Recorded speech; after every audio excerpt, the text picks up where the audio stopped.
Hello my dear students, कैसे हैं आप सभी। आई थिंक सब लोग बेटर होंगे। देखें, आज हम लोग जो पढ़ने चल रहे हैं उसके लिए सबसे इंपॉर्टेंट जो बात है वो ये है कि आप पिछले जितने लेक्चर इस चैप्टर से रिलेटेड है वो सारी आप देख लें एक बार पहले। अगर देख चुके हों तो ये लेक्चर पढ़ें, अगर नहीं देखे हों तो आप पिछले सारे लेक्चर्स पहले देख लें, ठीक है ना। बहुत जरूरी है, जैसे विस्थापन धारा, मैक्सवेल इक्वेशंस, इन सारी चीजों को, ठीक है। और आपको बता दें, बहुत ही इंपॉर्टेंट टॉपिक आप पढ़ने चल रहे हैं, बहुत ज्यादा लॉजिकल और बेहद कॉन्सेप्चुअल टॉपिक है ये, ठीक है ना। तो बहुत ये जरूरी है कि आप बहुत ध्यान से सुने, बहुत ज्यादा ध्यान से सुने, ठीक है ना। हम चल रहे हैं अब आपको इस पर डिस्कशन कराने। हम लोग आज पढ़ेंगे वैद्युत चुंबकीय तरंगें क्या हैं। विद्युत चुंबकीय तरंगें, व्हाट इज इलेक्ट्रोमैग्नेटिक वेव्स, ठीक है ना। कहां से आई इलेक्ट्रोमैग्नेटिक वेव्स, ओके, क्यों आई इलेक्ट्रोमैग्नेटिक वेव्स, कैसे आई इलेक्ट्रोमैग्नेटिक वेव्स। बहुत इंपॉर्टेंट होने वाला है टॉपिक, बहुत जिसको कहे बहुत ट्रेमेंडस टॉपिक, ठीक है ना। तो कहां से आई ये, इनकी प्रकृति क्या है, इनके गुण क्या है, हम लोग इसको एकदम पूरी तरीके से डीपली पढ़ेंगे, रत्ती रत्ती। और आप तो जानते हैं मेरी आदत है ये कि चीज डिक्टेट करने की। तो स्टार्टअप करते हैं। विद्युत चुंबकीय तरंगें, विद्युत चुंबकीय तरंगें, इलेक्ट्रोमैग्नेटिक वेव्स।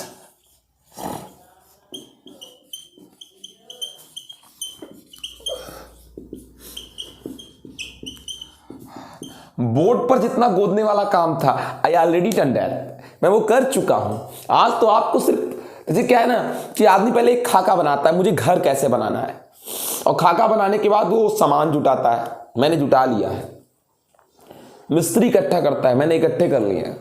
कमरे को बता दिया जाता है कि ऐसे ऐसे बनाना है, मैंने बता दिया है सारी चीजें कैसे कैसे बतानी है, जो आगे पढ़ाया है। अब हमारी बिल्डिंग जमीन पर तैयार होती दिखेगी, केवल वही चीजें आपको पढ़नी है। हमने सारे जितने नींव की बातें थी, हमने नींव खड़ी कर दी है, हमने मटेरियल इकट्ठा कर दिया है, हमने मजदूर इकट्ठे कर दिए हैं, हमने डिजाइन बता दिया हुआ है, सारी चीजें हमने क्वालिटी दे रखी है। लेकिन बस अब मेंटेन करनी है बिल्डिंग को, दिखना चाहिए। जो हमने प्लानिंग की है, जो हमने कॉन्सेप्ट तैयार किया वो उसको तामीर होते देखना है, उसको बनते देखना है, कैसे बनेगी वो चीज, वो बिल्डिंग जिसके लिए हमने इतनी प्री प्लानिंग की है। ओके, आइए स्टार्टअप करते हैं। है क्या इलेक्ट्रोमैग्नेटिक वेव्स, वेरी इंपॉर्टेंट। आइए सुनिए, मैं आपसे कुछ चीजें कहने चल रहा हूं। तो है क्या इलेक्ट्रोमैग्नेटिक वेव्स, इसके लिए सबसे जरूरी है इलेक्ट्रोमैग्नेटिक वेव्स आई कहां से। सबसे इंपॉर्टेंट टॉपिक, इलेक्ट्रोमैग्नेटिक वेव्स आई कहां से है, यानी इन तरंगों का स्रोत क्या है, स्रोत क्या है इन तरंगों का, ठीक है ना। बहुत ध्यान से देखिएगा, हम आपसे कुछ चीजें कहने चल रहे हैं। पहली चीज क्या है, आप एक चीज तो जानते हैं कि विद्युत चुंबकीय तरंगें, जिनको हम संक्षेप में इलेक्ट्रोमैग्नेटिक वेव्स बोलते हैं, ईएम केवल लिखेंगे या ईएम केवल कहेंगे। ईएम जो है हमारी कैसे उत्पन्न होती है, ध्यान दीजिएगा। एक्चुअली ना तो स्थिर आवेश और ना ही गतिमान आवेश विद्युत चुंबकीय तरंगें उत्पन्न कर सकते हैं। स्थिर आवेश विद्युत चुंबकीय तरंग नहीं उत्पन्न कर सकता, क्योंकि स्थिर आवेश, स्टेबल चार्ज, स्टेशनरी चार्ज केवल इलेक्ट्रिक फील्ड जनरेट कर सकता है। केवल कौन जनरेट कर सकता है, इलेक्ट्रिक फील्ड, ठीक है। और गतिमान आवेश चुंबकीय क्षेत्र भी उत्पन्न कर सकते हैं और वैद्युत क्षेत्र भी उत्पन्न कर सकते हैं। गतिमान आवेश चुंबकीय क्षेत्र भी और वैद्युत क्षेत्र भी उत्पन्न कर सकते हैं। गतिमान आवेश यानी विद्युत धारा, स्थिर आवेश, वैद्युत क्षेत्र गतिमान आवेश विद्युत भी उत्पन्न कर सकता है और चुंबकीय क्षेत्र भी उत्पन्न कर सकता है, लेकिन ये दोनों ही विद्युत चुंबकीय तरंगें नहीं उत्पन्न कर सकती हैं। क्यों?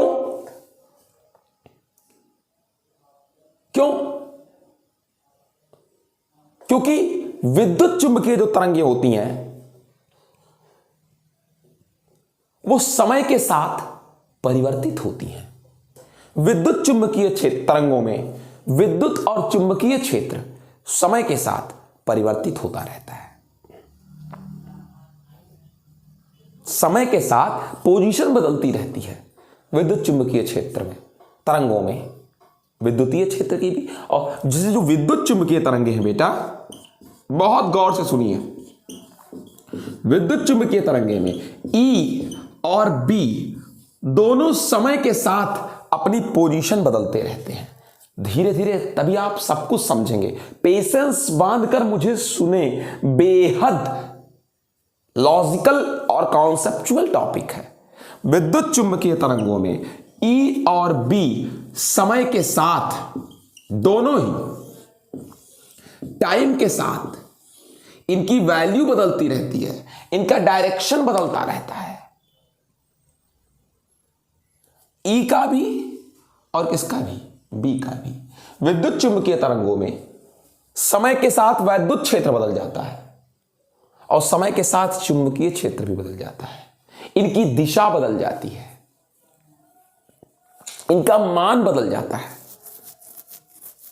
लेकिन स्थिर आवेश एक निश्चित क्षेत्र को उत्पन्न करते हैं। गतिमान आवेश एक निश्चित चुंबकीय क्षेत्र को उत्पन्न करते हैं, बदलते हुए चुंबकीय क्षेत्र को नहीं उत्पन्न करते गतिमान आवेश।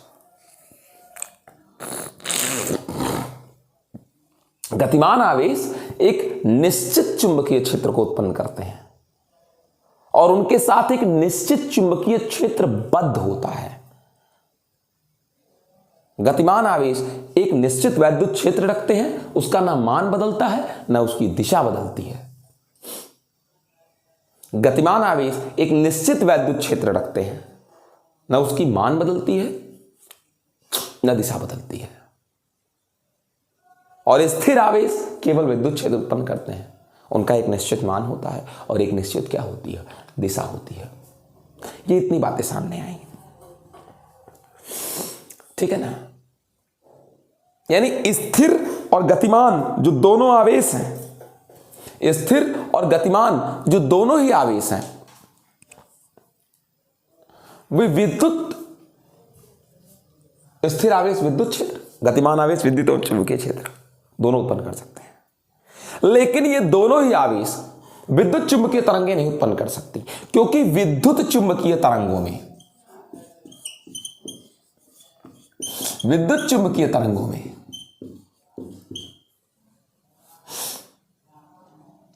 जो E है यानी विद्युत क्षेत्र और जो B है यानी चुंबकीय क्षेत्र, इन दोनों के मान बदलते रहते हैं विद्युत चुंबकीय तरंगों में, और इन दोनों की दिशा भी बदलते रहते हैं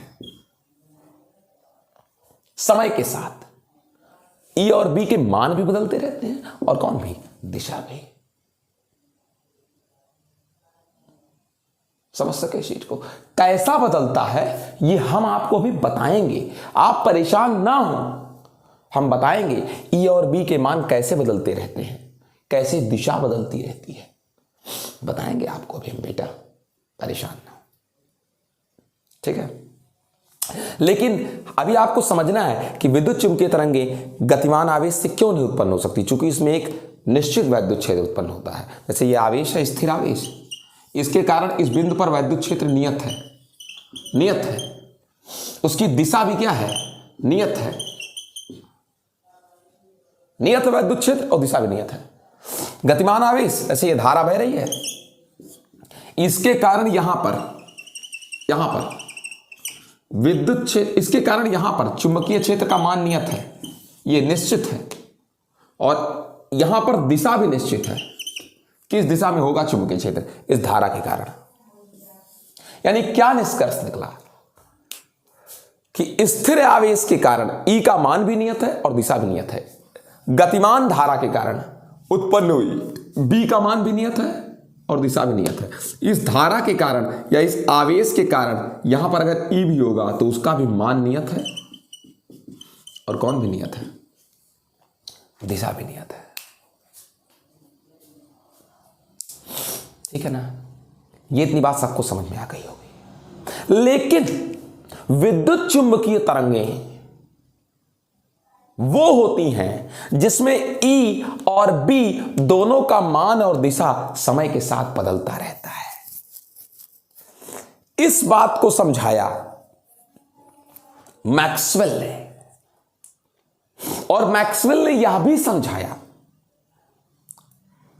कि विद्युत, बहुत बड़ी बात आपके सामने रखने जा रहा हूं, बोर्ड पर दिखाऊंगा भी।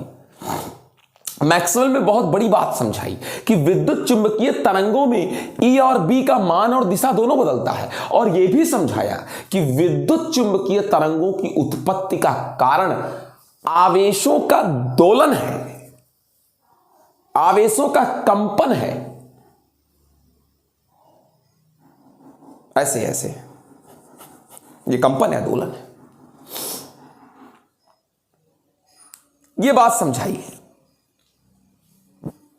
उन्होंने कहा कि त्वरित आवेश, गतिमान आवेश जो कंपन करते रहे, वे विद्युत चुंबकीय तरंगें उत्पन्न करते हैं। आपको दिखाता हूं।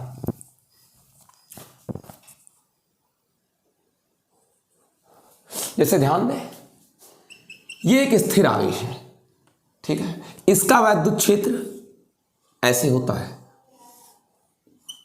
अगर ये प्लस क्यू है,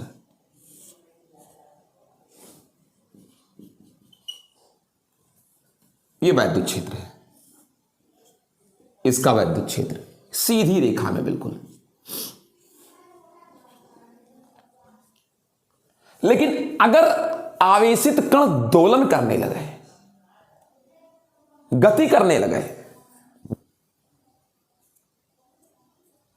तो वो चुंबकीय, विद्युत चुंबकीय तरंग उत्पन्न करता है। कौन सी तरंग? विद्युत चुंबकीय तरंग उत्पन्न करता है। कैसे उत्पन्न करता है? कैसे उत्पन्न करता है? यह आपके पुस्तक के प्रभाव क्षेत्र से बाहर है, कैसे उत्पन्न करता है, लेकिन आपको इसको गुणात्मक तौर पर स्वीकार करना पड़ेगा। कंपन करता हुआ आवेश, त्वरित आवेश विद्युत चुंबकीय तरंगें उत्पन्न करता है, इसको आपको स्वीकार करना पड़ेगा। लेकिन हम आपको दिखा रहे हैं, घबराइए मत, आप दिखाता हूं। जैसे ये है, बहुत ध्यान से देखिएगा तो मेरी बात को शायद आप समझ पाएंगे। बहुत ध्यान से देखने पर तभी आप समझ पाएंगे। ये एक आवेशित कण है, ये एक आवेशित कण है। ये कण ऊपर जाए, मान लीजिए यहां पर है, तो इसके कारण इधर वैद्युत क्षेत्र है। लेकिन अगर ये कण ऊपर जाए, मान लीजिए किसी बिंदु पर वैद्युत क्षेत्र, किसी बिंदु पर वैद्युत क्षेत्र, यहां से इसकी दूरी r है। बहुत ध्यान से देखिए, ये आवेशित कण है, ये आवेशित कण है ये, और यहां से इतनी दूरी पर कोई बिंदु है, इसके कारण यहां पर वैद्युत क्षेत्र की दिशा इधर होगी। अगर ये दूरी कितनी है? r है। लेकिन अगर ये आवेशित कण दोलन करे तो अपनी साम्यावस्था के ऊपर जाएगा, फिर आएगा, फिर नीचे, फिर ऊपर, ऐसे करेगा ना। तो अगर ये ऊपर चला गया यहां, तो क्या इसकी दूरी उतनी ही रह गई जितनी ये है? दूरी बदल गई, तो क्या यहां वैद्युत क्षेत्र का मान नहीं बदल जाएगा? बदलेगा ना। अब यहां वैद्युत क्षेत्र का मान बदल जाएगा क्योंकि दूरी बदल गई। और आपको पता है कि ई व्युत्क्रमानुपाती आर स्क्वायर, ई और आर में संबंध है। आर अगर बदलेगा तो ई भी क्या होगा? बदलेगा। बदलेगा कि नहीं बदलेगा वैद्युत क्षेत्र? बदलेगा। अगर ये आवेश अगले स्थान पर जाए,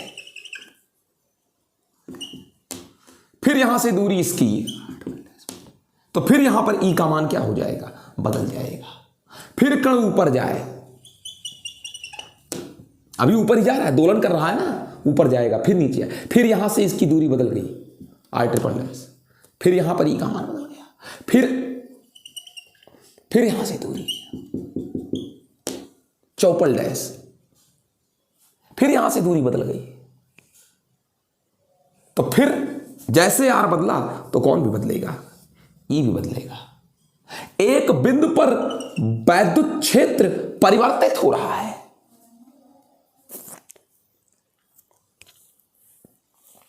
एक बिंदु पर निरंतर वैद्युत क्षेत्र क्या हो रहा है? परिवर्तित हो रहा है। तो क्या समझ में आया कि एक आवेश ऊपर गया, फिर ये नीचे आने लगेगा, तो फिर यहां से इस बिंदु की दूरी क्या होने लगेगी? अभी जब ऊपर जा रहा था, बेटा ध्यान देना, बहुत जेन्युइन बात कर रहा हूं, बहुत ही जेन्युइन बात, आपको शायद कहीं ना मिले, किसी बुक में नहीं मिलेगा, ये बात किसी बुक में नहीं मिलेगा। जब कण ऊपर जा रहा है तो इस बिंदु से इसकी दूरी निरंतर क्या होती जा रही है? बदलती जा रही है। जब कण ऊपर जा रहा है तो इस बिंदु की दूरी से निरंतर बदलती जा रही है, और जब R क्या होता जा रहा है? बढ़ता जा रहा है, तो E क्या होता जा रहा है? घटता जा रहा है। और फिर जब ये कण कहां आएगा? नीचे आने लगेगा। तो फिर जैसे नीचे आएगा, यहां से इसकी दूरी क्या होती जाएगी? घटती जाएगी। फिर नीचे आने पर फिर दूरी क्या होगी? घटेगी। और अगर दूरी घटेगी तो ई क्या होगा? बढ़ेगा। अगर दूरी घटेगी तो ई क्या होगा? फिर बढ़ेगा, इंक्रीज करेगा ये। अगर जैसे नीचे आएगा, ये हो रहा है कि नहीं हो रहा है? समझ सके इस चीज को? फिर देखिए से, तो इस तरीके से क्या हो रहा है? इस बिंदु पर आवेश के दोलन के कारण, चूंकि आवेश ऊपर गया फिर आवेश नीचे, यही प्रक्रिया नीचे भी होगी। तो इस बिंदु पर इस आवेश के जैसे जैसे ऊपर हो रहा है, गया तो दूरी बढ़ी, तो ई घटा, फिर नीचे आएगा, फिर ये दूरियां घटेंगी, तो फिर ई का मान क्या होगा? बढ़ेगा। फिर जब ये नीचे जाना शुरू करेगा तो फिर दूरी क्या होती जाएगी? बढ़ती जाएगी। तो यहां पर ई क्या होता जाएगा? घटता जाएगा। फिर ये कण जब ऊपर आएगा तो फिर दूरी क्या होगी? फिर ये जब कण ऊपर आएगा फिर दूरी घटेगी, फिर ई क्या होगा? बढ़ेगा। तो क्या देखा आपने कि इस बिंदु पर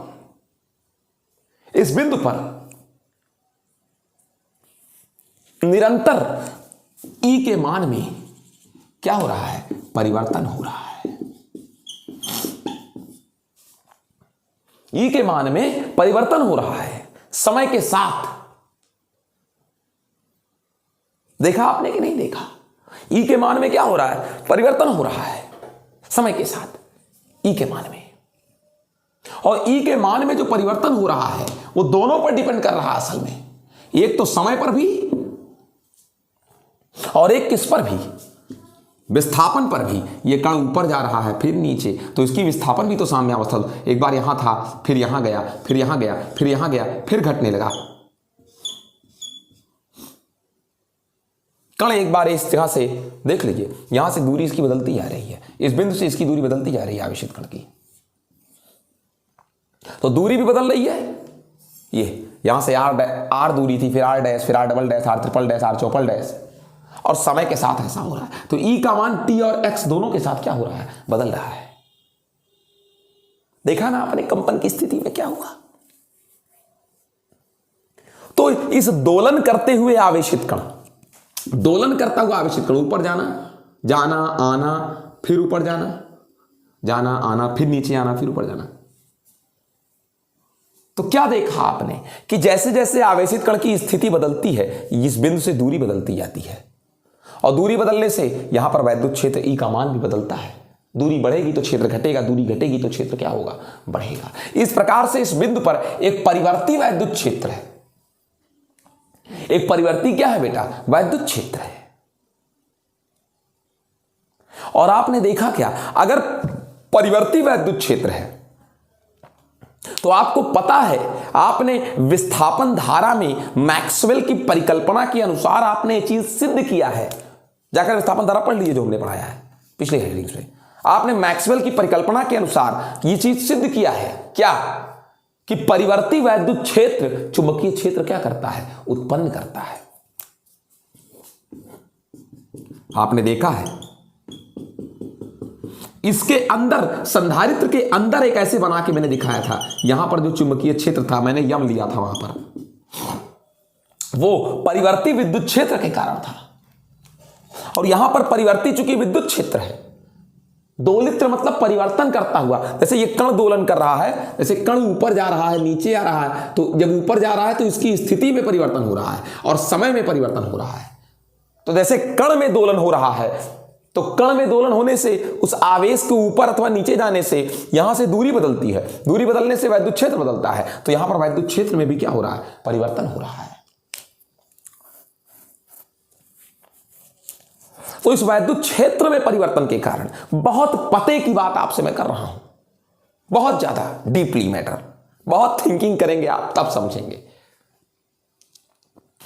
ठीक है ना। मेरे लिए तो हर्ष की बात है।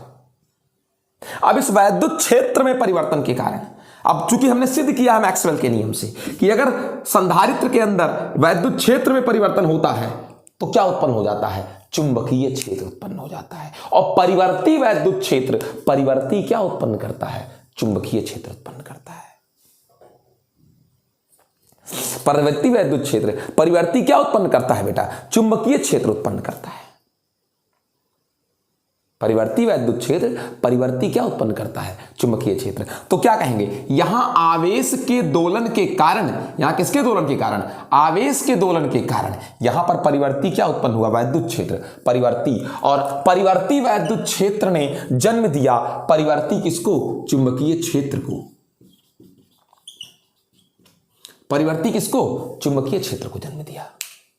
परिवर्ती वैद्युत क्षेत्र ने परिवर्ती किसको जन्म दिया, चुंबकीय क्षेत्र को। और आपको तो पहले से ही पता है किसके अनुसार, फैराडे के अनुसार, कि एक परिवर्ती चुंबकीय क्षेत्र, आपको तो पहले से ही पता है फैराडे के अनुसार कि बदलता हुआ चुंबकीय क्षेत्र क्या उत्पन्न करता है, वैद्युत क्षेत्र उत्पन्न करता है।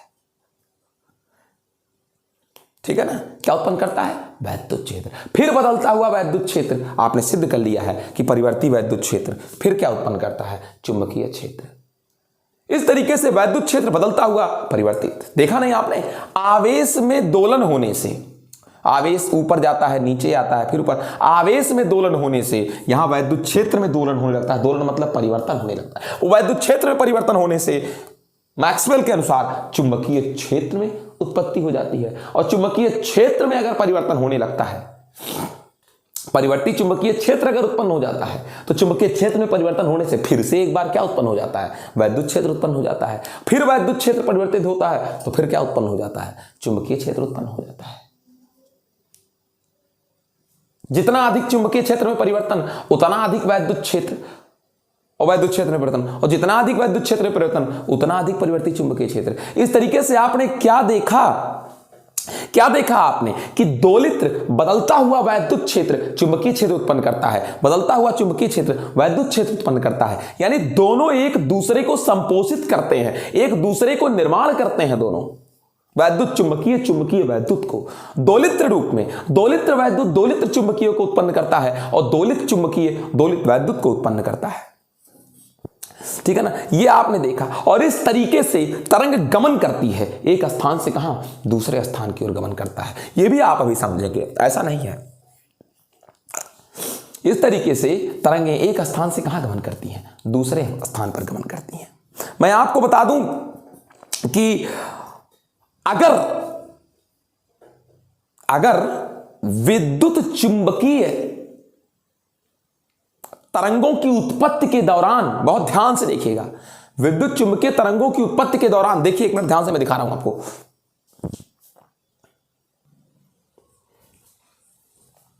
अगर विद्युत चुंबकीय तरंगों की उत्पत्ति के दौरान कैसे उत्पन्न हुआ, आपने देखा कोई आवेश है, यही आवेशित कण है, ये ऊपर जाता है, नीचे आता है, मतलब इसी जगह पर होता है सारी चीज, इसी लाइन पर होता है, यहीं ऊपर जाना, फिर यहीं पर नीचे आना, से गए, फिर आए, फिर नीचे आए, फिर ऊपर गए। लेकिन हमको दिखाना तो ऐसे पड़ेगा ना। तो आपने क्या देखा, वैसे इन्होंने एक चक्कर लगाया, इन्होंने क्या चक्कर लगाया, एक चक्कर लगाया, तो जो तरंग उत्पन्न हुई, तो विद्युत चुंबकीय क्या उत्पन्न हुई, तरंग उत्पन्न हुई, विद्युत चुंबकीय तरंग। उसमें असल में जो विद्युत चुंबकीय क्या उत्पन्न हुई बेटा, तरंग उत्पन्न हुई। तो जैसे इन्होंने कितना चक्र कंप्लीट किया है, इस फिगर में क्या चक्र कंप्लीट किया है, एक चक्र, ठीक है ना। तो जो तरंग उत्पन्न होगा उस तरंग की भी आवृत्ति कितना होगा, एक ही होगा। आवृत्ति किसे कहते हैं, एक सेकंड में कंपनों की संख्या, चक्करों की संख्या, दोलनों की संख्या, कणों की संख्या, परमाणुओं की संख्या, ठीक है ना, ये धड़कनों की संख्या एक सेकंड में। तो अगर ये कण, दोलन करने वाला कण अगर एक सेकंड में 10 कंपन करता है, एक सेकंड में ऐसे ऐसे कितनी बार कर ले, 10 बार कर ले, ऐसे ऐसे एक सेकंड में, यानी इसकी आवृत्ति अगर 10 हो तो जो तरंग उत्पन्न होगा उस तरंग की आवृत्ति भी कितनी ही होगी, 10 होगी। यानी हम कह सकते हैं कि अगर विद्युत चुंबकीय तरंगों के स्रोत का कारण दोलन करता हुआ आवेश है, तो आवेश जितनी बार दोलन करेगा, यानी आवेश के दोलन की जो आवृत्ति होगी वही विद्युत चुंबकीय तरंगों की भी क्या होगी, आवृत्ति होगी। अगर विद्युत चुंबकीय तरंगें दोलन करते हुए आवेश से उत्पन्न होती हैं, तो दोलन करते हुए आवेश की जो आवृत्ति होगी वही आवृत्ति उससे उत्पन्न होने वाली विद्युत चुंबकीय तरंग की भी होगी। और मैं आपको एक बात यही और बता देना चाहता हूं, क्या चीज, कि गमनकारी जो तरंग उत्पन्न हुई, उस तरंग की जो ऊर्जा होगी वो उसको उत्पन्न करने वाले गतिमान, त्वरित, दोलित, कंपित आवेश की ऊर्जा के बराबर होगा। विद्युत चुंबकीय तरंग जिस गतिमान आवेश से उत्पन्न होगा उस आवेश की ऊर्जा के बराबर ही विद्युत चुंबकीय तरंग की भी ऊर्जा होगी। इतनी बात समझ में आई। बहुत बेहतर टॉपिक है, जितना पढ़ लो कम है। बहुत कम उम्र में मैक्सवेल एक्सपायर कर गए, 43-44 साल की उम्र में, शायद 53 साल की उम्र में। लेकिन उन्होंने जो विज्ञान जगत को दिया है इतने कम उम्र में, कुछ चीजों को, उनके कुछ आविष्कारों को उनके लोगों ने स्वीकार नहीं किया, लेकिन फिर भी उन्होंने दुनिया बदल दी मैक्सवेल ने। आगे बढ़ते हैं। जितनी चर्चा अभी तक हम लोगों ने की, अभी तक मैं आपको बता दूं, उस चर्चा के आधार पर जितनी बातें अभी तक हम लोगों ने की,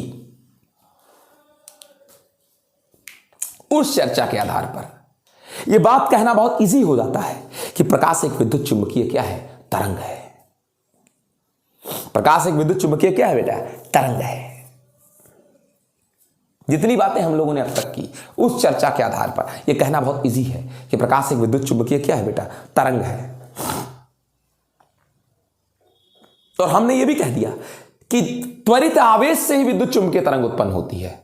तो इसका मतलब हम प्रकाश को अगर उत्पन्न करा लें, प्रकाश को अगर उत्पन्न करा लें, कैसे, आवेश को त्वरित करके। तो सर कितना त्वरित करें आवेश को कि प्रकाश उत्पन्न हो जाए। अगर प्रकाश विद्युत चुंबकीय तरंग है तो, और विद्युत चुंबकीय तरंग आवेशों के दोलन से उत्पन्न होती है, तो अगर आवेश को दोलन करा लिया जाए तो प्रकाश उत्पन्न होगा। क्योंकि प्रकाश को अगर हम मानते हैं विद्युत चुंबकीय तरंग है, हां तो करा लो, चलिए करके देखते हैं इस चीज को। बशर्ते हमको आवेश को उतनी ही आवृत्ति से दोलन कराना होगा। कितनी आवृत्ति से? उतनी ही आवृत्ति से प्रकाश को दोलन कराना होगा जितनी आवृत्ति प्रकाश की हो। जैसे हम आपको कहें कि पीले प्रकाश जो है, अगर पीले प्रकाश की बात कर लें तो बेटा पीले प्रकाश की जो आवृत्ति होती है वो 6 × 10 की घाते कितने हर्ट्ज होती है? 14 हर्ट्ज होती है। पीले प्रकाश की आवृत्ति 6 × 10 घाते कितने हर्ट्ज होती है? 14 हर्ट्ज होती है। अब मैं आपको बताऊं, अगर इतनी आवृत्ति से दोलन कराया जाए, किसको बेटा? आवेश को। अगर इतनी आवृत्ति से आवेश को क्या किया जाए? दोलन कराया जाए, तो पीला प्रकाश उत्पन्न हो जाना चाहिए। क्योंकि आवेश का दोलन होगा, तो जितना दोलन आवेश का होता है और आवेश के दोलन से विद्युत चुंबकीय तरंग उत्पन्न होती है, और जिस आवृत्ति से आवेश दोलन करता है उतनी ही आवृत्ति का क्या उत्पन्न होता है, तरंग उत्पन्न होता है। तो इस कॉन्सेप्ट के बेस पर अगर हम उस आवेशित कण को इतनी ही आवृत्ति से दोलन करावें 6 × 10⁻14 हर्ट्ज से, तो उत्पन्न होने वाले विद्युत चुंबकीय तरंग की आवृत्ति भी इतनी होगी। भाई हमको पता है कि पीले प्रकाश की आवृत्ति इतनी है, तो हम इतनी आवृत्ति से दोलन कराएंगे, किसको, आवेश को। और अगर वास्तव में विद्युत चुंबकीय तरंगें उत्पन्न होती हैं किससे, त्वरित आवेश से, तो हमें विद्युत चुंबकीय तरंग के रूप में प्रकाश मिल जाएगा। तो ये सत्य है, मिलेगा, 100% मिलेगा। मतलब इस बात पर एकदम मोहर लगा दें कि ये चीज मिलेगी। अगर आप दोलन करा ले गए आवेश को, तो आपको उतनी ही आवृत्ति की ऊर्जा मिलेगी, तरंग मिलेगा, जितनी आवृत्ति से आप दोलन करा रहे होंगे। है ये तय। लेकिन दिक्कत हमारे पास क्या चीज है, अफसोस है कि हम विद्युत चुंबकीय तरंग के पीले प्रकाश को नहीं उत्पन्न कर सकते। क्यों? चूंकि ज्यादा से ज्यादा जो हम दोलन करा पाएंगे वो 10⁻⁻ कितने हर्ट्ज तक करा पाएंगे, 11 हर्ट्ज तक। इससे ज्यादा हम दोलन ही नहीं करा सकते। अगर हम दोलन करा लें तो हम विद्युत चुंबकीय तरंगों को उत्पन्न कर लेंगे इससे ज्यादा दोलन करा के, लेकिन करा ही नहीं सकते इससे ज्यादा दोलन। क्यों नहीं करा सकते? क्योंकि अभी तक हमारे पास जितनी इलेक्ट्रॉनिक युक्तियां हैं, जैसे एलसी सर्किट में आवेश का दोलन होता है, एलसी सर्किट में आवेश का दोलन होता है, अगर हम करा भी लें तो 10⁻11 हर्ट्ज से नहीं करा सकते। उच्च से उच्च कोटि की जो हमारे पास इलेक्ट्रॉनिक युक्तियां हैं वो 10⁻11 हर्ट्ज तक ही दोलन करा सकती हैं। यही कारण है कि जब विद्युत चुंबकीय तरंगों का प्रायोगिक प्रदर्शन किया गया, जब विद्युत चुंबकीय तरंगों का कौन सा प्रदर्शन किया गया बेटा, प्रायोगिक प्रदर्शन किया गया, तो हम केवल रेडियो तरंगों के आवृत्ति की कोट की ही तरंगें उत्पन्न कर पाए, क्योंकि हम दोलन ही उतना आधा नहीं करा पाते।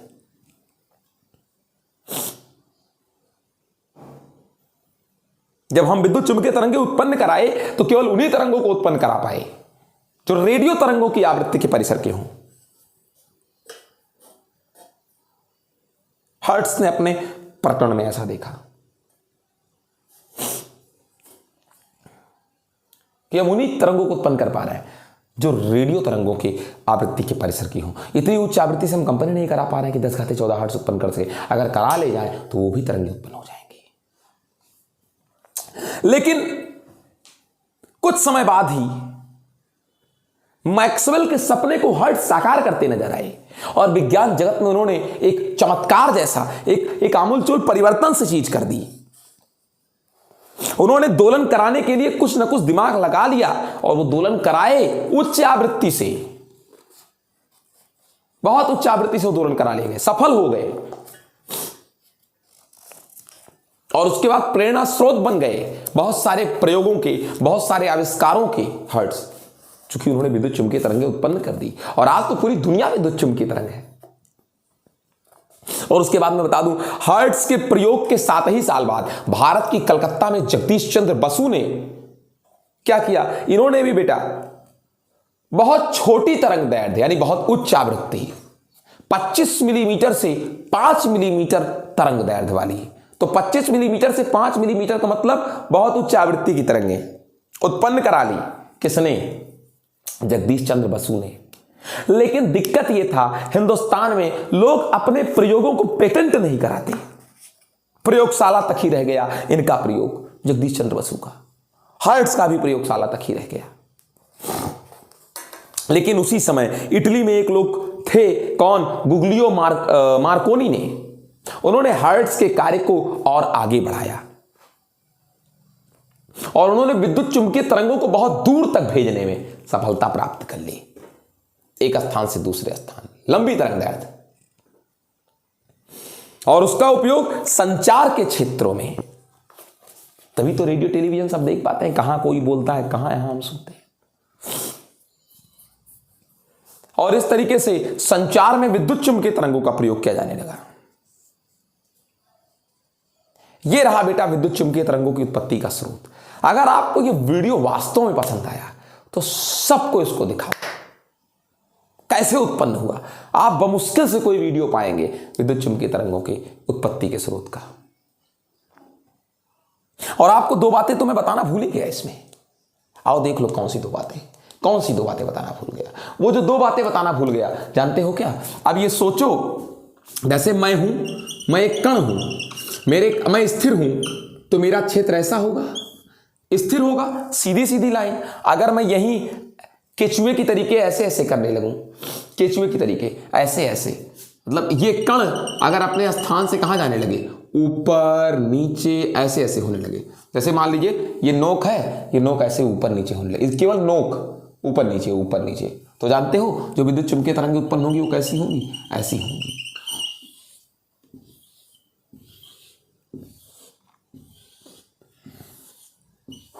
ऐसी होंगी विद्युत चुंबकीय तरंगें। जब ये ऐसे ऊपर नीचे कंपन करेगा, जैसे ऑक्टोपस के तरीके होंगे। समझ सके इस चीज को? जो विद्युत चुंबकीय तरंगें ऐसे होंगे, विद्युत चुंबकीय तरंगें, तमाम सारी विद्युत चुंबकीय तरंगें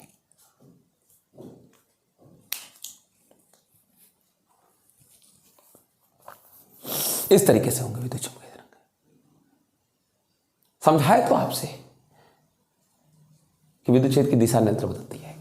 और मैं आपको बता दूं, सर चुंबकत्व वाला मैटर ये तो आपने समझा दिया कि अगर कण यहां है तो इतनी दूरी पर वैद्युत क्षेत्र, यहां गया कण गति करता हुआ तो फिर वैद्युत क्षेत्र, यहां गया तो फिर यहां पर वैद्युत क्षेत्र, फिर यहां गया कण तो फिर यहां पर वैद्युत क्षेत्र की दिशा यही होगी, दोनों आवेशों को मिलाने वाली रेखा। तो वैद्युत क्षेत्र की दिशा तो यही होगी। लेकिन चुंबकीय क्षेत्र कैसा होगा? बहुत ध्यान से देखिए तो समझाऊं आपको। चुंबकीय क्षेत्र बहुत ध्यान से देखिए तो समझाऊं। चुंबकीय क्षेत्र किधर होगा? आप सोचिए, बहुत ध्यान से देखिए। अगर मान लीजिए धारा कहां जा रही है? ऊपर। आवेश ऊपर जाएगा तो धारा भी कहां जाएगी? ऊपर जाएगी। अगर आवेश ऊपर जाएगा तो धारा भी कहां जाएगी? ऊपर ही तो जाएगी। प्लीज समझ जाइए, अगर आवेश ऊपर जा रहा है तो धारा भी कहां जाएगी? ऊपर जाएगी। धनावेश अगर ऊपर, ये मान लीजिए कलम की नोक धनावेश की दिशा है तो ये धारा की दिशा है। अब जरा सोच दीजिए गौर से, धनावेश किसकी दिशा में चलता है? क्षेत्र की दिशा में। अगर कोई बहुत गौर से देखेगा,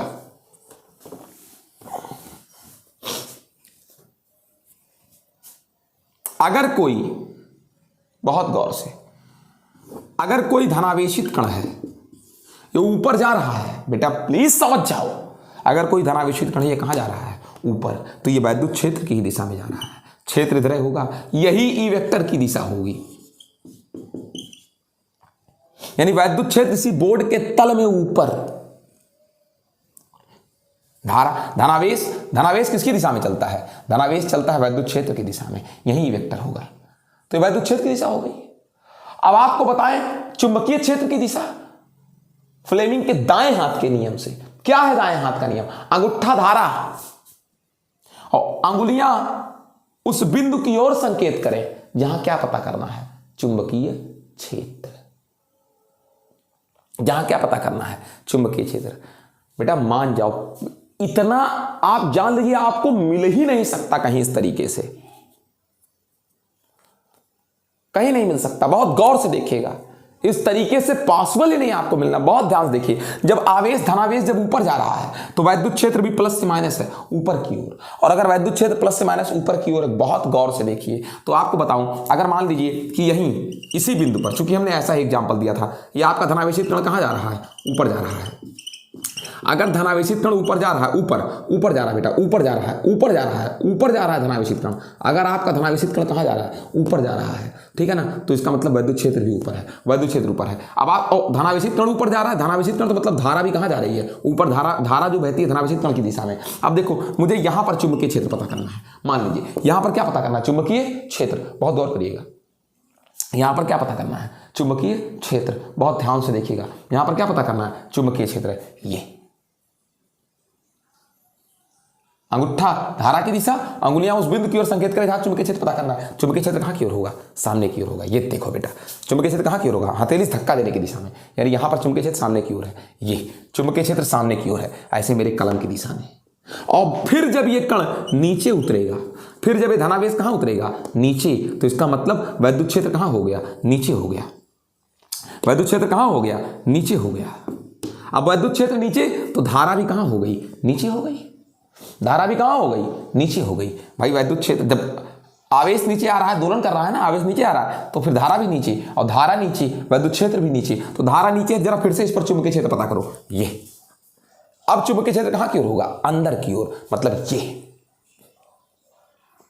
गया ना अंदर की ओर, गया कि नहीं गया अंदर की ओर, गया अंदर की ओर। तो क्या देखा आपने, क्या देखा आपने, आपने ये चीज देखी। क्या चीज देखी बेटा, ये चीज देखी आपने क्या, कि वैद्युत क्षेत्र जब ऊपर था तो चुंबकीय क्षेत्र इधर था, और जब वैद्युत क्षेत्र नीचे तो चुंबकीय क्षेत्र कहां की ओर, अंदर की ओर। यानी कि आपने ये निष्कर्ष निकाला, इससे क्या निष्कर्ष निकाला, कि अगर ये वैद्युत क्षेत्र, तो फिर अगर वैद्युत क्षेत्र तो ये चुंबकीय क्षेत्र, वैद्युत क्षेत्र ऊपर तो चुंबकीय क्षेत्र इधर, और जब वैद्युत क्षेत्र नीचे तो चुंबकीय क्षेत्र इधर। यानी वैद्युत क्षेत्र आपने ऊपर देखा तो चुंबकीय क्षेत्र को इधर देखा, और जब वैद्युत क्षेत्र को नीचे देखा तो चुंबकीय क्षेत्र को इधर देखा। यानी कि वैद्युत ऊपर चुंबकीय इधर, दोनों के बीच कोण कितना अंश, 90 अंश। वैद्युत नीचे चुंबकीय इधर, दोनों के बीच कोण कितना अंश, 90 अंश। यानी वैद्युत क्षेत्र और चुंबकीय क्षेत्र दोनों परस्पर कितने अंश पर हैं, 90 अंश पर है, परस्पर लंबवत है, और दोनों की दिशा भी बदल रही है। एक बार वैद्युत इधर और एक बार वैद्युत इधर। देखा ना आपने, एक बार वैद्युत किधर, इस तरफ, और एक बार वैद्युत इस तरफ। एक बार वैद्युत नहीं सॉरी, एक बार वैद्युत क्षेत्र ऊपर था, तब जब धनावेशित कण ऊपर जा रहा था, जब धनावेशित कण नीचे आ रहा था तो वैद्युत क्षेत्र कहां था, नीचे, ठीक है। और जब वैद्युत क्षेत्र ऊपर था तो चुंबकीय क्षेत्र सामने था, और जब वैद्युत क्षेत्र नीचे तो चुंबकीय क्षेत्र अंदर की ओर। समझ सके इस चीज को ना। यानी एक बार वैद्युत ऊपर, एक बार वैद्युत नीचे, विद्युत चुंबकीय तरंगों में होगा। एक बार वैद्युत ऊपर, एक बार वैद्युत कहां, नीचे। और विद्युत चुंबकीय तरंगों में एक बार विद्युत ऊपर, विद्युत नीचे, क्षेत्र की बात कर रहे हैं, और एक बार चुंबकीय क्षेत्र बाहर, एक बार चुंबकीय क्षेत्र कहां, अंदर की ओर। इस तरीके से होता है विद्युत चुंबकीय इसमें तरंगों में। ये बात आप समझ पाए। क्या देखा आपने, फिर से देख लीजिए। जब विद्युत क्षेत्र ऊपर था तो चुंबकीय क्षेत्र कहां पर था, जो चुंबकीय क्षेत्र था बेटा वो कहां की ओर था, वो था बाहर की ओर, ऐसे। अभी आपको मैंने दिखाया इस चीज को। और जब विद्युत क्षेत्र कहां आ गया, जब विद्युत क्षेत्र बेटा नीचे आ गया, मैं अलग अलग बना के दिखा रहा हूं। जब विद्युत क्षेत्र नीचे आ गया तो चुंबकीय क्षेत्र कहां की ओर हो गया, अंदर की ओर हो गया।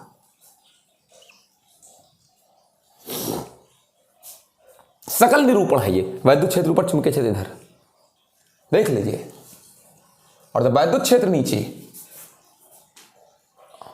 तो चुंबकीय क्षेत्र अंदर की ओर।